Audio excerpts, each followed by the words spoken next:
ముక్కోనపు పోరుగల్లు వరంగల్లో ప్రధాన పార్టీల త్రిముఖ పోరు ముగ్గురు అభ్యర్థులకు ఎంపీ ఎన్నిక తొలిసారే 36 ఏళ్ల తర్వాత మహిళకు ఛాన్స్ ఇచ్చిన కాంగ్రెస్ హ్యాట్రిక్ పట్టు సడవద్దని బీఆర్ఎస్ ఆడటం 40 ఏళ్ల తర్వాత గట్టి పోటీ ఇస్తున్న బీజేపీ అసెంబ్లీ ఎన్నికల్లో 6 చోట్ల గెలిచిన కాంగ్రెస్ అంటూ కూడా చూస్తాం. కడియం కావ్య, సుధీర్ కుమార్, అదేవిధంగా ఆరూరి రమేష్ 2 సార్లు ఆ వర్ధన్నపేట ఎమ్మెల్యేగా సక్సెస్ఫుల్ గా కంప్లీట్ చేసుకొని మొన్న కాంగ్రెస్ లో ఓడిపోవడం జరిగింది. అతి తక్కువ మెజారిటీతో 20,000 ఓట్ల తేడాతోటి ఓడిపోవడం జరిగింది. సుధీర్ కుమార్ వరంగల్ ప్రజలకు అసలు పరిచయం లేనటువంటి వ్యక్తిగా కనబడతా ఉన్నాడు. అదే విధంగా కడియం కావ్య కడియం శ్రీహరి యొక్క కూతురుగా కనబడతా ఉంది. సో చాలా స్పష్టంగా ముగ్గురు మధ్యలో పోటీలో భాగంగా బీఆర్ఎస్ ఎక్కడ కూడా సోదిలో ఉన్నట్టు కనబడతలేదు వాస్తవంగా. So fight between Kadiyam Kavya and Aruri Ramesh మధ్య చాలా స్పష్టంగా కనబడుతుంది. కాంగ్రెస్ వర్సెస్ బీజేపీ ఫైట్ గా చాలా స్పష్టంగా కనబడతా ఉంది.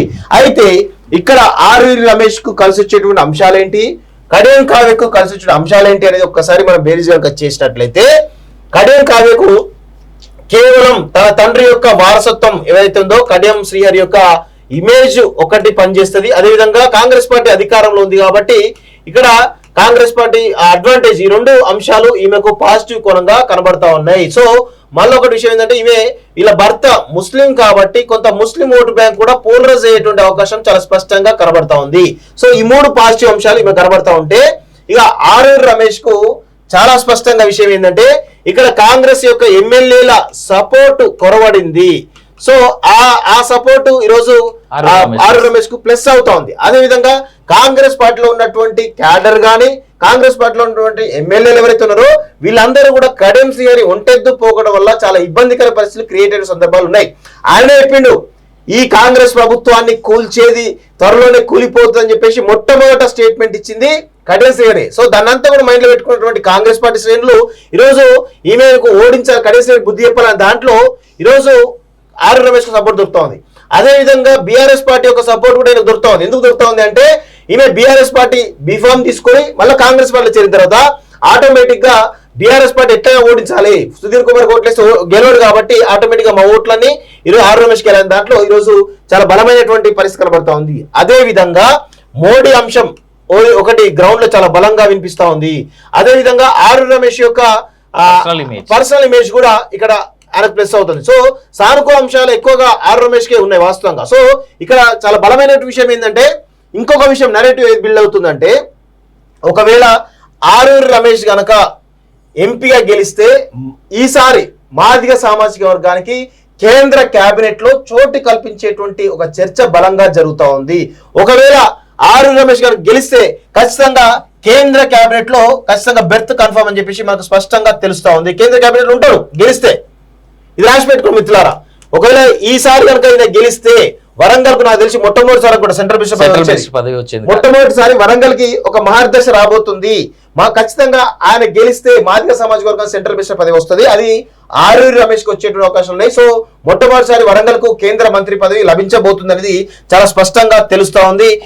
వరంగల్ దిశను కూడా మార్చే అవకాశం ఉంది. అదే విధంగా ఈయన ఇంకొక పాజిటివ్ అంశం ఏం కనబడతా ఉంది, వర్ధనపేటలోనే ఈయన సొంత నియోజకవర్గంలోనే 1,00,000 మెజార్టీ వస్తుంది. వర్ధనపేటలో మెజార్టీ వస్తుంది. వరంగల్ అదేవిధంగా వరంగల్ ఈస్ట్ వెస్ట్ లో ఈ 2 కాన్స్టిట్యూయెన్సీస్ లో కూడా ఈరోజు చాలా స్పష్టంగా మెజార్టీలు వచ్చేటువంటి అవకాశం బీజేపీకి బలంగా ఉంది. అదేవిధంగా పరకాల ఈ 4 కాన్స్టిట్యూయెన్సీలో చాలా స్పష్టంగా ఆరూరి రమేష్ కు మెజార్టీ వస్తుంది. అదేవిధంగా ఆయన కొంత భూపాలపల్లిలో ఓటు బ్యాంక్ పెంచుకునే ప్రయత్నం చేస్తా ఉన్నాడు. అదేవిధంగా పాలకుర్తిలో కొంత వీక్ గా ఉన్నట్టు తెలుస్తా ఉంది భారతీయ జనతా పార్టీ. అక్కడ ఇండైరెక్ట్ గా మాజీ మంత్రి ఎవరైతే ఉన్నారో ఈయన గెలిపడానికి కొంత ప్రయత్నం చేస్తున్నట్టుగా మనకు వస్తున్నటువంటి సమాచారం. అదేవిధంగా స్టేషన్ కనుపూర్ ఈయన సొంత కాన్స్టిట్యున్సీ పుట్టి పెరిగిన కాన్స్టిట్యున్సీ కాబట్టి ఇక్కడ కూడా కొంత మెజారిటీ వచ్చేటువంటి అవకాశాలు చాలా స్పష్టంగా కనబడతా ఉంది.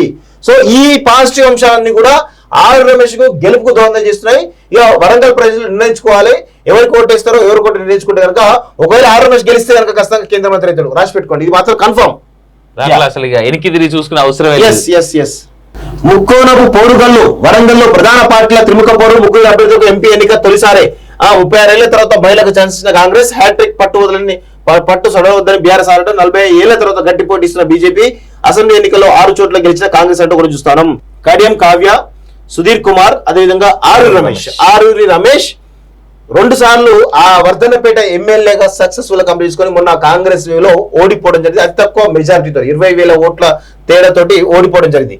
సుధీర్ కుమార్ ఆ వరంగల్ ప్రజలకు అసలు పరిచయం లేనటువంటి వ్యక్తిగా కనబడతా ఉన్నాడు. అదే విధంగా కడియం కావ్య కడియం శ్రీహరి యొక్క కూతురుగా కనబడతా ఉంది. సో చాలా స్పష్టంగా ముగ్గురు మధ్యలో పోటీలో భాగంగా బీఆర్ఎస్ ఎక్కడ కూడా సోదిలో ఉన్నట్టు కనబడతలేదు వాస్తవంగా. So fight between Kadiyam Kavya and Aruri Ramesh మధ్య చాలా స్పష్టంగా కనబడుతుంది. కాంగ్రెస్ వర్సెస్ బీజేపీ ఫైట్ గా చాలా స్పష్టంగా కనబడతా ఉంది.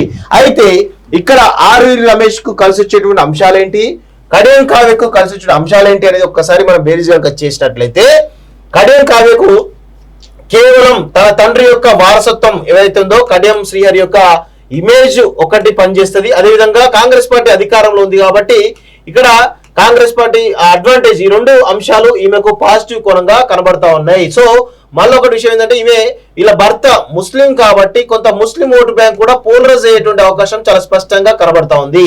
సో ఈ 3 పాజిటివ్ అంశాలు ఈమె కనబడతా ఉంటే ఇక ఆరూరి రమేష్ కు చాలా స్పష్టంగా విషయం ఏంటంటే ఇక్కడ కాంగ్రెస్ యొక్క ఎమ్మెల్యేల సపోర్ట్ కొరవడింది.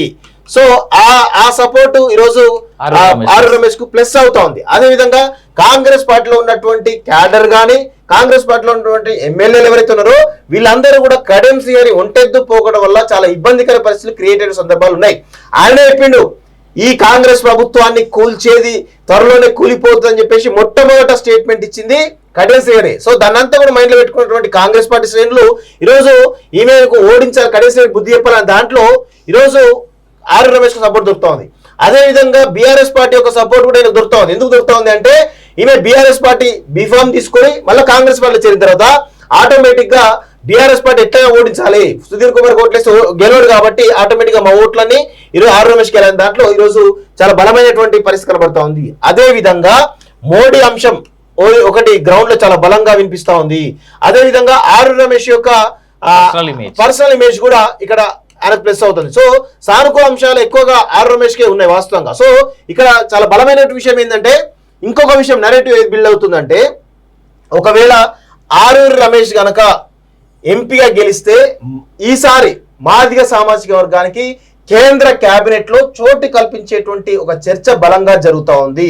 ఒకవేళ ఆరూరి రమేష్ గారు గెలిస్తే ఖచ్చితంగా కేంద్ర కేబినెట్ లో ఖచ్చితంగా బెర్త్ కన్ఫర్మ్ అని చెప్పేసి మనకు స్పష్టంగా తెలుస్తా ఉంది. కేంద్ర కేబినెట్ ఉంటారు గెలిస్తే, ఇది రాసి పెట్టుకో మిత్రులారా.